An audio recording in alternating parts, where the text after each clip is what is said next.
lost my family, my job, my home, everything. Until a dusty briefcase in a storage unit revealed a $50 million secret that changed my life forever. My name is Ethan Caldwell, and this is how I went from eating cold beans in a concrete box to uncovering a truth that shattered an empire. Before we begin, don't forget to subscribe to my YouTube channel for more powerful stories of betrayal, revenge, and redemption. I was living in a 5x10 storage unit, eating cold beans from a can when I found the briefcase that changed everything. My name's Ethan Caldwell, and 6 months ago, I had it all. A beautiful wife, 2 kids, a steady job at the lumber mill. Now, I'm staring at $50,000 in cash and coordinates to somewhere in Montana. The note says, "This is just travel money." But what I found when I got there made me realize my entire life had been orchestrated by someone I never expected. You want to know how a man goes from having Sunday dinners with his family to sleeping on a cot surrounded by concrete walls? How some realize how does one lies, how does lose, and their wife to their boss, their kids to lies, lose the lies, and a dignity to a world that kicks you harder when you're already down. Let me tell you exactly how it happened, because the ending of this story isn't what you think. My wife, Laura, always said I was too trusting. "Ethan," she'd say, stirring her coffee at our kitchen table, "you think everyone's as honest as you are. That's sleaze, and that SS gonna bite you someday." Funny how the person warning you about snakes can be the one hiding the fangs. Victor Ramsey was more than just my boss. He owned Ramsey Lumber Industries, the biggest employer in Oak Ridge, Pennsylvania. His father built that empire, and Victor inherited it, along with a taste for expensive suits and other men's wives. I'd worked there 18 years, managed 40 men, kept men, and men, at that place running while Victor played golf and counted money he never earned. My son, Jake, just made varsity football. He is Isman and football. He is 14 years old and already taller than me. My daughter, Lily, is football. He ISIS 11 and smarter than both her parents combined. At least, I thought she had 2 parents. Turns out, she had 1 parent and 1 actress playing a role for money. But here's the thing about hitting rock bottom. Sometimes you find things that were hidden from you your whole life. Sometimes a crazy uncle you barely knew leaves you more than money. Sometimes he leaves you the truth about why your father died when you were 5 years old and why certain people made sure you never asked the right questions.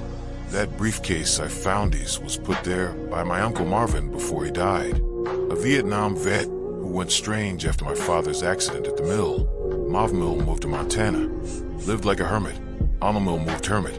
And he visited once a year for Thanksgiving. Everyone thought he was paranoid and crazy. Turns out, when you're right about everything, people call you crazy right up until the moment they realize hermit, and realize you were the sanest person in the room.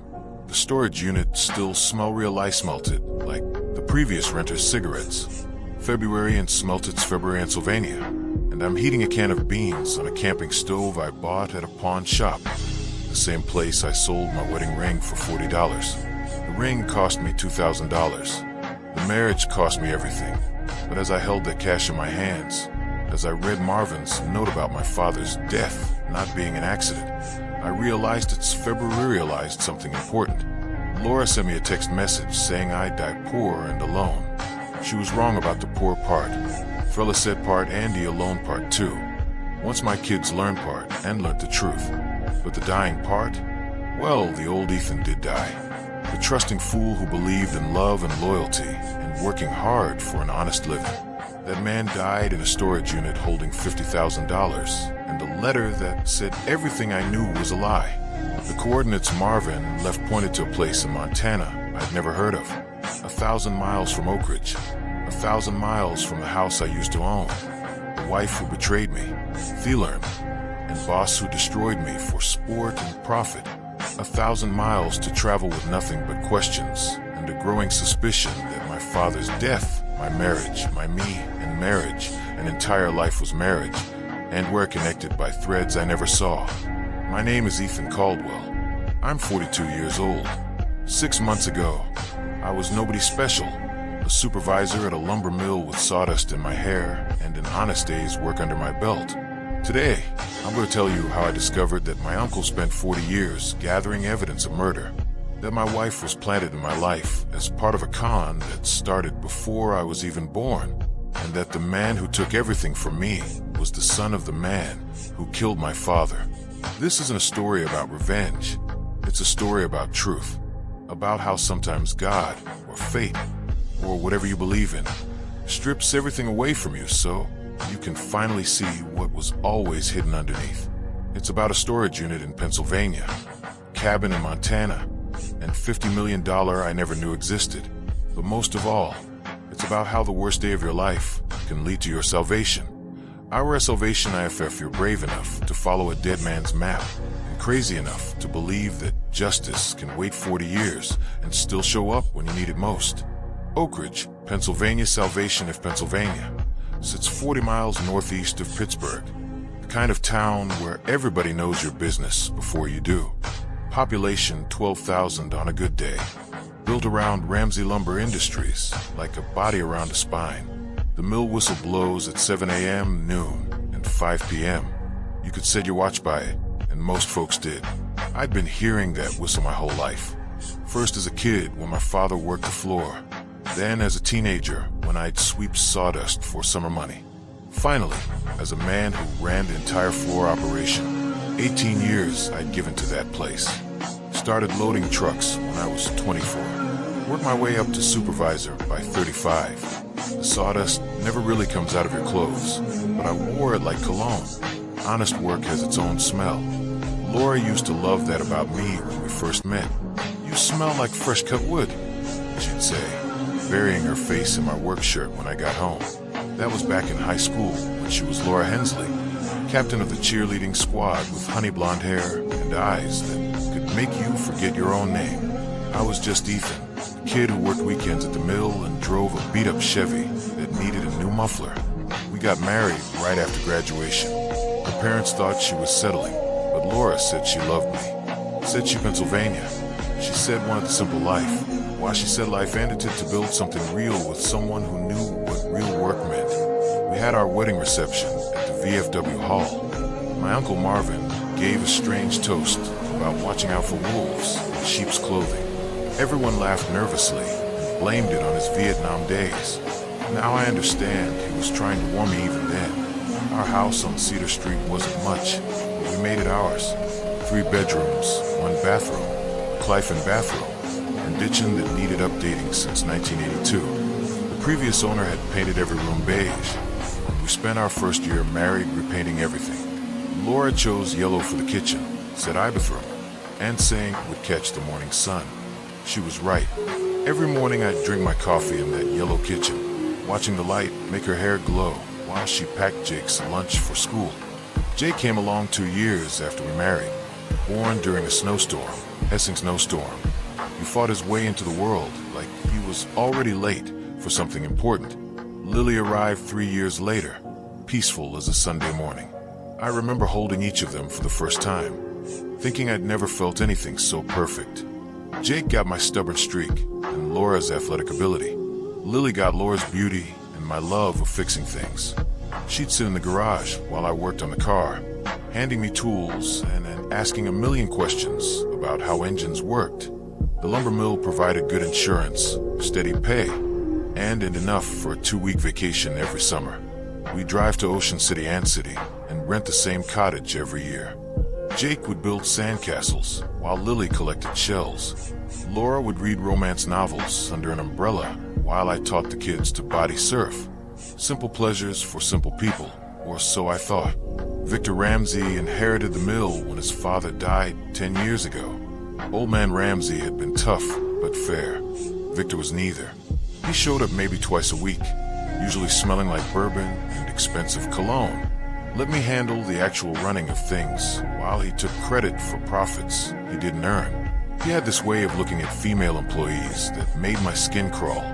Should have paid attention when he started looking at Laura that way during company picnics. My Uncle Marvin lived 3 hours north in a cabin he built himself after coming back from Vietnam.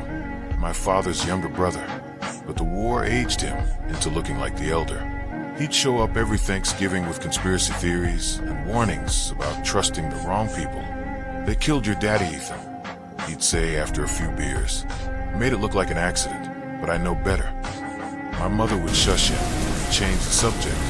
After she died when I was 20, Marvin got stranger and more isolated. The last time I saw him alive was Thanksgiving a year ago. He looked sick, thin, and knowing. Pulled me aside and handed me a key. "When you need it most," he said. Wouldn't explain more. Warning signs with Laura started small. New clothes that cost more than we budgeted. Complaints about the house being too small. A vacation being too boring. And my salary being too modest. "Victor says there's opportunity for advancement," she'd mentioned casually over dinner. "Maybe you should try harder to impress him." I thought she was trying to help. Now I know she was setting the stage for something that had been planned long before she ever cheered at my high school football games. That Thursday in March started like any other day until my foreman, Sam, noticed me sweating through my shirt. "Boss, you look like death warmed over," he said. "Go home before you infect the whole crew." I rarely took sick days, but the room was spinning, and my stomach felt like I'd swallowed battery acid. I climbed into my truck at noon, skipping lunch, just wanted to crawl into bed. The drive home took 12 minutes. I remember because I was counting them down, fighting not to pull over and throw up. When I turned onto Cedar Street, I saw Victor's Mercedes parked in my driveway. That silver S-Class that cost more than I made in 2 years, sitting bold as brass next to Laura's Honda. My first thought was maybe something happened at the mill. Maybe there had been an accident, and Victor came to tell Laura personally. I parked on the street and walked to my own front door. It was locked, which was strange. We never locked it during the day in Oak Ridge. I fumbled for my keys, and that's when I heard it. Laura's laugh was coming from upstairs, not her polite laugh or her watching TV laugh. The laugh I thought was just for me. I stood in my own hallway, listening to my wife and my boss in my bedroom. The smart thing would have been to leave, to think it through, and to get a lawyer first. But smart went out the window. I climbed those stairs I'd climbed 10,000 times, past the school photos of Jake and Lily, past our wedding picture on the wall. The bedroom door was half open. Victor was sitting on my side of the bed, putting on his shoes. Laura was in a silk robe I'd never seen before. They were talking about Paris, about some restaurant with a view of the Eiffel Tower, casual as could be. Like they weren't destroying a family in the bed where my children were conceived. "Hello, Victor," I said from the doorway. You should have seen his face. For once, Victor Ramsey had nothing clever to say. He just grabbed his jacket and pushed past me. "We'll discuss this at work tomorrow," he muttered, like I was an employee who'd interrupted a meeting. Laura didn't even try to explain. She sat at her vanity, the one I'd bought her for our 10th anniversary, and started brushing her hair. "How long?" I asked. "Does it matter?" She kept brushing, long, steady strokes, like we were discussing the weather. "Our kids sleep in this house, Laura. My kids." She turned then, and her face was cold as January. "Your kids? You think Jake wants to be like you, working himself to death for nothing. Lily is already smarter than you'll ever be. They deserve better than this." She waved her hand around our bedroom like it was a prison cell. "Better like Victor? Victor's taking me to Europe next month. He's buying me a condo downtown. He's showing me what life can really be instead of this." She stood up, tightening the silk robe. "Look at yourself, Ethan.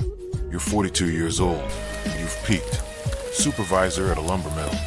Is that what you dreamed about as a kid? Is that the legacy you want to leave?"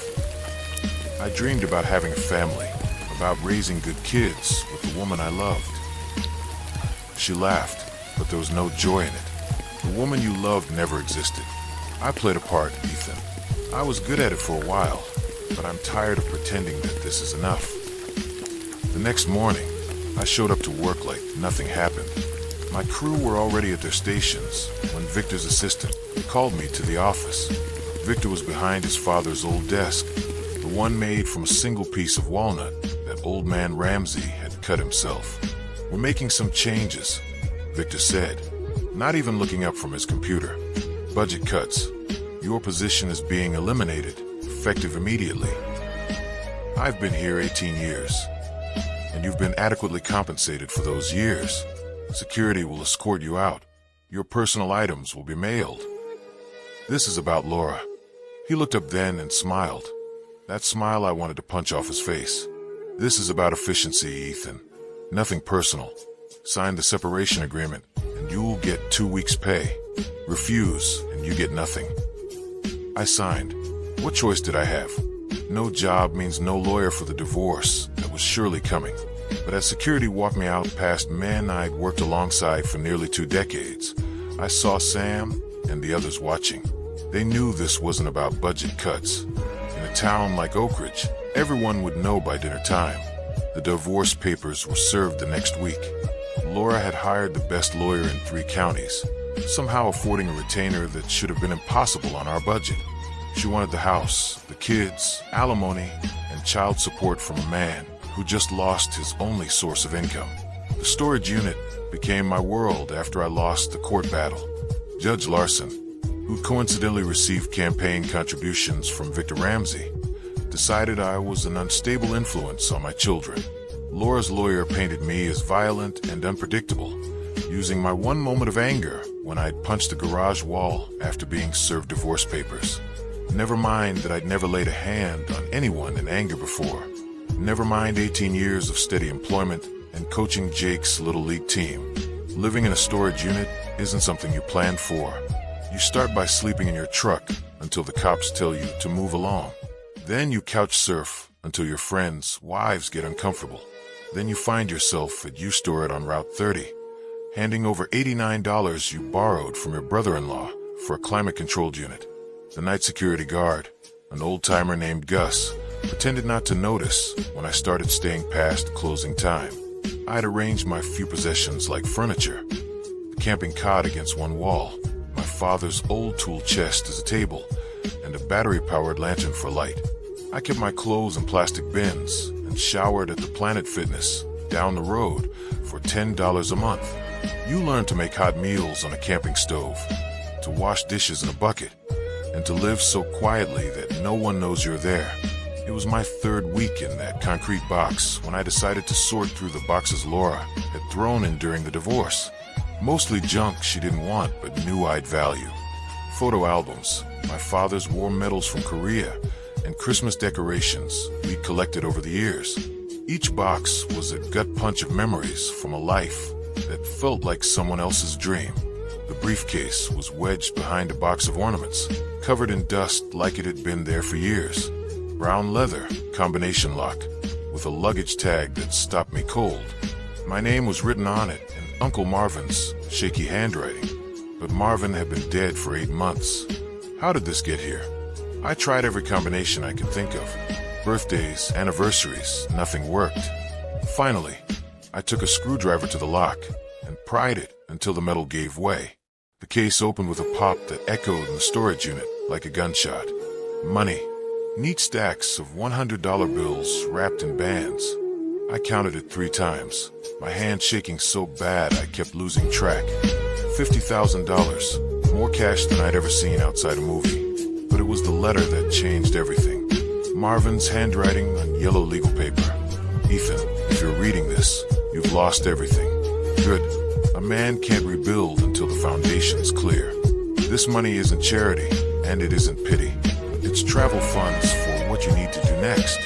Drive to these coordinates in Montana. Park at the Red Gate on Timberwolf Road. Walk north 1 mile until you find a boulder that looks like a bear's head. Behind it is the truth about why your father died. I know you think I'm crazy. Everyone does. But crazy is just what they call you when you see things others don't want to see. Your father didn't die in an accident at the mill. He was murdered by Ramsey Sr. because he wouldn't sell his share of the mineral rights. Those rights are worth millions now, and they belong to you. I've spent 40 years gathering proof, building wealth for my own share, and waiting for the right moment. But cancer's got me now, and I won't live to see justice. That's your job. The cabin has everything you need. Documents, recordings, photographs, and even some surprises about that wife of yours. Don't trust anyone, especially family. Your cousin Nate is in Ramsey's pocket, and has been for years. And Ethan, your father would be proud of the man you've become, even if that man is sleeping in a storage unit right now. Sometimes the lowest point is just where you need to be to see the stars. Make them pay for what they took from us. Marvin. I read the letter 6 times before it truly sank in. My father owned mineral rights. He was murdered, and Marvin knew all along, but said nothing for 40 years. The coordinates pointed to somewhere near Glacier National Park, Montana wilderness, where Marvin had lived like a hermit since Vietnam. I sat on that cot, holding $50,000 while my stomach grumbled from hunger. This money could get me an apartment, a lawyer, maybe shared custody of my kids. It could solve my immediate problems. But Marvin's words about my father's death kept echoing. What truth was waiting in Montana? What surprises about Laura? The decision wasn't really a decision at all. The next morning, I bought a used Ford F-150 for $8,000 cash from a dealer who didn't ask questions. Loaded it with camping gear, supplies, and enough food for a week's drive. I told no one where I was going. Who would I tell? My kids weren't allowed to talk to me. My friends had chosen sides in the divorce, and I wasn't on the winning team. Before leaving Pennsylvania, I drove past the house on Cedar Street one last time. Jake's bike was in the driveway. Lily's bedroom window had new curtains, purple instead of the pink she'd chosen with me. Laura's car was gone, probably at Victor's downtown condo. This life I'd built was continuing without me, like I'd never existed at all. The drive to Montana took 3 days of hard driving, stopping only for gas and catching a few hours of sleep at rest stops. The coordinates led me deep into Flathead County, where the roads went from paved to gravel to barely more than deer tracks. Timberwolf Road was marked by a rusty sign shot through with bullet holes, the kind of place where GPS gives up and tells you you're on your own. The red gate Marvin mentioned was actually more rust than red, with a heavy chain and a lock that opened with the key he'd given me last Thanksgiving. Beyond it, the road disappeared entirely. I parked the truck and started walking north, using the compass app on my phone until even that lost signal. The forest was so thick the sunlight barely reached the ground. Every sound made me jump, wondering if bears or wolves were watching from the shadows. The boulder, shaped like a bear's head, sat in a clearing, exactly 1 mile from the gate, according to my fitful counting of steps. It was massive, maybe 15 feet tall, and from the right angle, it really did look like a grizzly in profile. Behind it, hidden by overgrown brush, was a trail that led another 100 yards to a cabin that shouldn't exist. This wasn't some ramshackle hermit's hut. This was a modern structure with solar panels, a satellite dish, and even a generator humming quietly behind a shed. The door was steel reinforced, opening with another key from Marvin's ring. Inside looked like a combination of living space and a detective's evidence room. One wall was covered with photographs, documents, and newspaper clippings going back 40 years. Another held filing cabinets, each drawer meticulously labeled. A desk supported 3 computer monitors and surveillance equipment that must have cost thousands. The first thing I saw was my father's picture, young and smiling, standing next to old man Ramsey at the mill.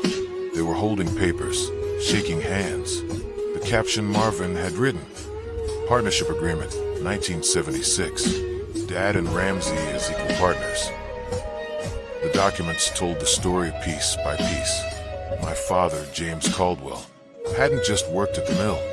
He'd been Ramsey's partner, having inherited mineral rights from my grandfather that turned out to sit on one of the largest natural gas deposits in Pennsylvania.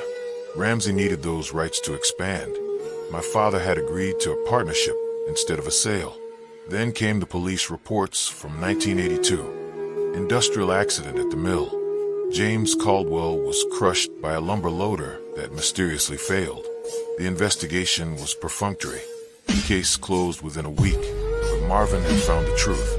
Maintenance records showed the loader had been serviced the day before. An insurance policy Ramsey had taken out on my father just months earlier. A witness, now dead, who'd seen Ramsey arguing with my father about selling out completely. But that wasn't the biggest shock. In a folder marked LH were photographs that made my blood freeze. Laura at age 16 with Victor Ramsey, who would have been 38 then.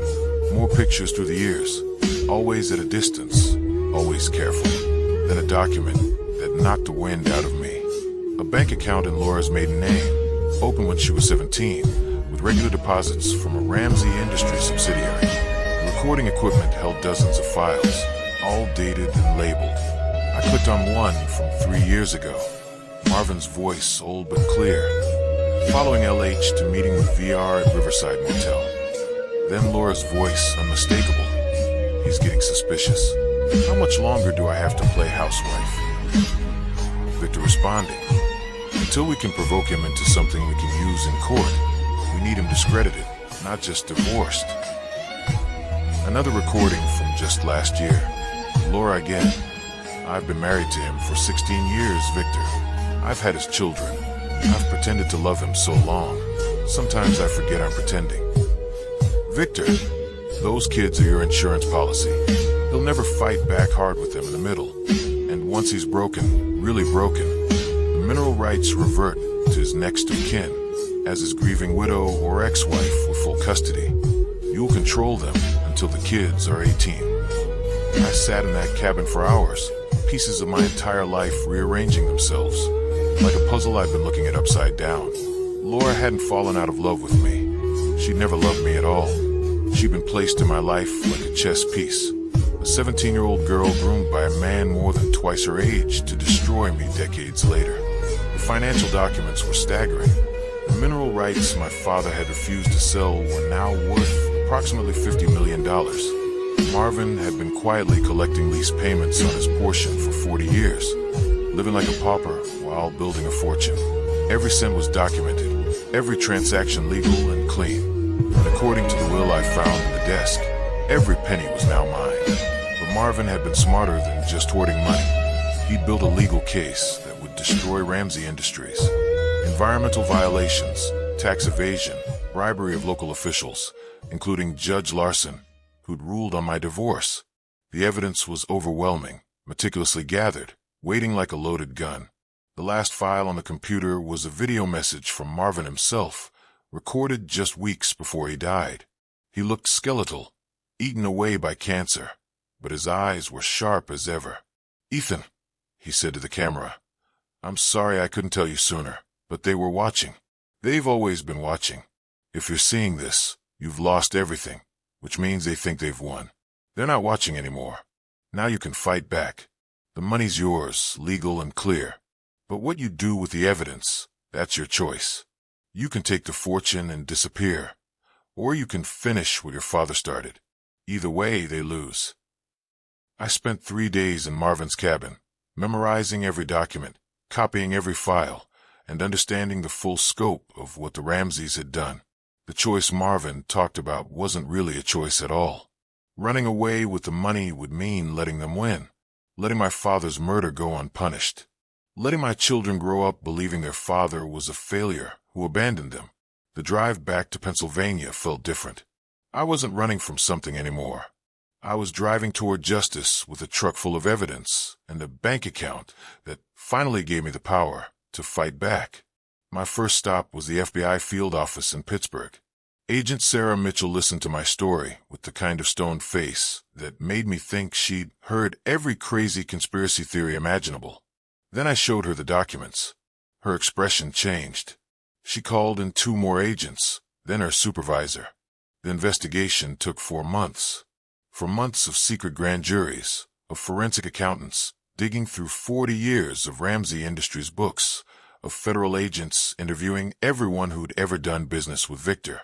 I stayed quiet, living in a small apartment in Pittsburgh, following my lawyer's advice to remain invisible while the machinery of justice slowly ground forward. The arrests happened on a Tuesday morning. Victor Ramsey, taken from his country club in handcuffs. 3 city councilmen, Judge Larson, and even the police chief, who'd closed my father's accident report so quickly. The charges ranged from tax evasion to conspiracy to environmental crimes that would cost millions in cleanup. The murder couldn't be prosecuted because old man Ramsey was long dead, but his son would pay for continuing the cover-up. Laura's arrest was different. They took her from the elementary school where she was picking up Lily. She called me from jail, the first time we'd spoken in months. "How could you do this to your children?" she screamed. "They'll see their mother arrested." "Their mother was never real," I told her. "You were a fiction, a character played by a girl Victor groomed when she was 16. The kids deserve to know who their father really is, not the failure you try to paint me as." She broke down then, the truth finally cracking her perfect performance. She'd been promised millions to destroy me, to steal my children's inheritance, and to continue a con that started before I was even born. The woman I'd loved, who I thought had loved me, admitted she'd been receiving payments since high school to get close to me, to marry me, to have children with me. Also, the Ramseys could eventually steal what my father had died protecting. The trial made national news. "Small-town lumber dynasty falls in decades-long conspiracy," read the headlines. Victor got 15 years federal time. Laura got 5 years, but would likely serve 2. The other conspirators fell like dominoes, each racing to make deals and testify against the others. But the real victory came when I got my kids back. Jake and Lily had been living with Laura's mother during the trial. The first time I saw them after everything came out, Jake wouldn't meet my eyes. Lily ran to me, crying, asking if Mommy was really a bad person. "Your mother made terrible choices," I told them, holding them both in the living room of our new house, a modest place not far from their school. "But that doesn't mean she doesn't love you. People are complicated. They can do bad things and still have good in them." It took time and therapy for all 3 of us. Jake's anger slowly melted into understanding. Lily's confusion settled into acceptance. We found our rhythm as a different kind of family, one built on truth instead of lies. I used Marvin's money to start my own lumber business, Caldwell and Sons, even though Jake swears he's going to be an engineer, not a mill worker. I hired Sam and the good men from Ramsey Industries, giving them better wages and actual respect. The storage unit where I lived is still mine. I pay the $89 every month and sometimes go there just to remember. Gus, the security guard who'd pretended not to notice me living there, now works as my night shift supervisor. "You remember where you came from," he told me once, "and you'll never lose sight of where you're going." Uncle Marvin was right about everything. Sometimes you need to lose it all to find the truth. My father died refusing to give up what was rightfully his, and it took 40 years for justice to come calling.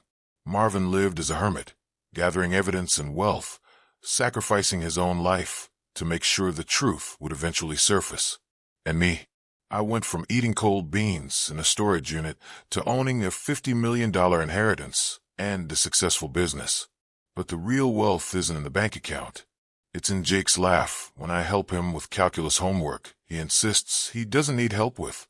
It's in Lily's smile when she shows me her science project about sustainable forestry. It's in knowing that my father would be proud, that Marvin's sacrifice meant something, that sometimes the worst thing that happens to you is actually a gift wrapped in barbed wire. Laura said I'd die poor and alone. She was wrong on both counts. But more importantly, she showed me that living a lie surrounded by people is the real loneliness. Truth, even when it destroys everything you thought you knew, is freedom. And freedom, I learned in a 5x10 storage unit eating cold beans, is worth more than all the mineral rights in Pennsylvania. My name is Ethan Caldwell. I was nobody special, just a lumber mill supervisor trying to raise his kids right. But sometimes nobody special is exactly who needs to stand up and fight back. Sometimes the ordinary guy is the one who brings down an empire built on lies and murder. Fire, thanks for listening. Sparkling heart if the story moved you. Share it with someone who needs it. Drop a comment with the part that hit you most. And don't forget to subscribe for more powerful stories.